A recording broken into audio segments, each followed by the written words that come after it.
যেখানে যা প্রাধান্য পাওয়ার তাই পাবে, ন্যায্যতার ভিত্তিতে।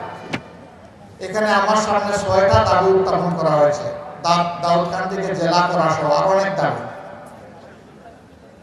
আমরা কোনো অলিক অঙ্গীকার কোথাও দিব না যে অঙ্গীকার বাস্তবায়ন করার কোনো সামর্থ্য সরকারের থাকবে না।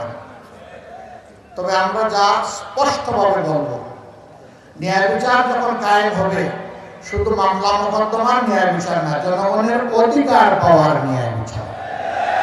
মামলা তার মাত্র একটা অধ্যায়।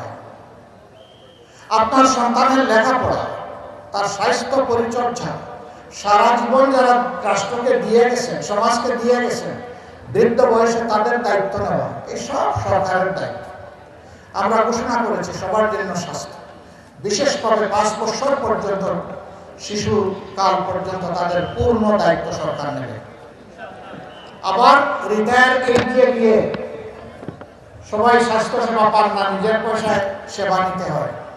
ওই রিটায়ার এজের পরে যারা, তাদের সবাইকে ইনশাআল্লাহ তাদের প্রাপ্য চিকিৎসা বিনামূল্যে তাদের হাতে তুলে দেওয়া হবে।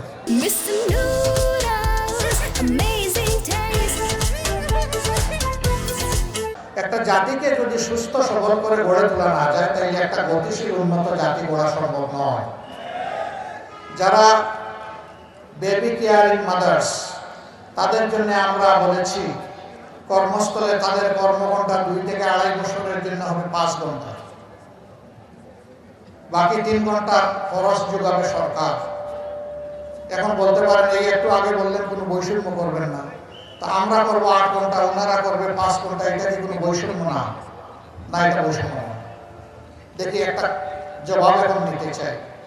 এখানে 30, 40, 50, 60, 70 বছরের মানুষ এখানে অনেকে আছেন। এই বয়সে নিজের গর্বে একটা বাচ্চা যারা নিয়েছেন, বুঝে শুনে হাত তুলবেন, কিন্তু নিজের গর্বে পেটের ভিতরে যে পুরুষেরা বাচ্চা নিতে পেরেছেন, তারা একজন একটু হাত তুলবেন, মাত্র একজন, দেখে আসেন কিনা। No, impossible.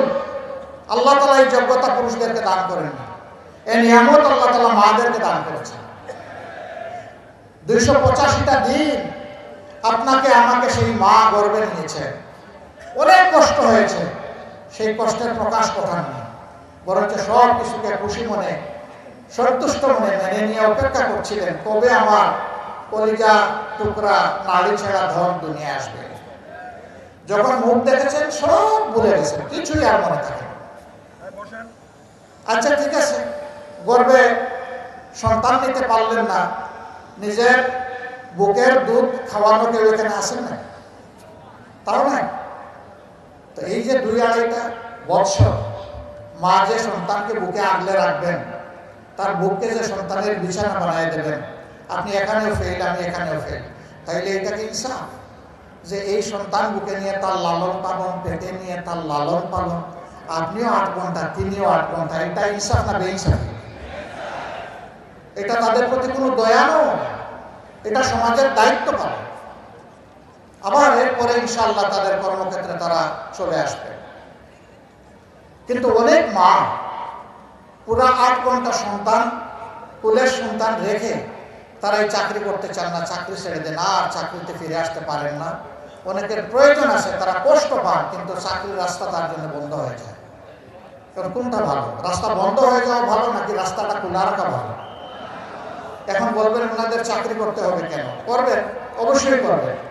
নবী করিম সাল্লাল্লাহু আলাইহি সাল্লাম তাদেরকে সকল কাজে সম্পৃক্ত করেছেন, তাদেরকে যুদ্ধের ময়দানে যোদ্ধা হিসাবে নিয়ে গিয়েছেন। যুদ্ধের ময়দানে যদি যুদ্ধ হিসাবে নিয়ে গিয়ে থাকেন, দুনিয়ায় এমন কোন কাজ আছে এর চাইতে কঠিন? এর চাইতে তো কঠিন কোনো কাজ নেই।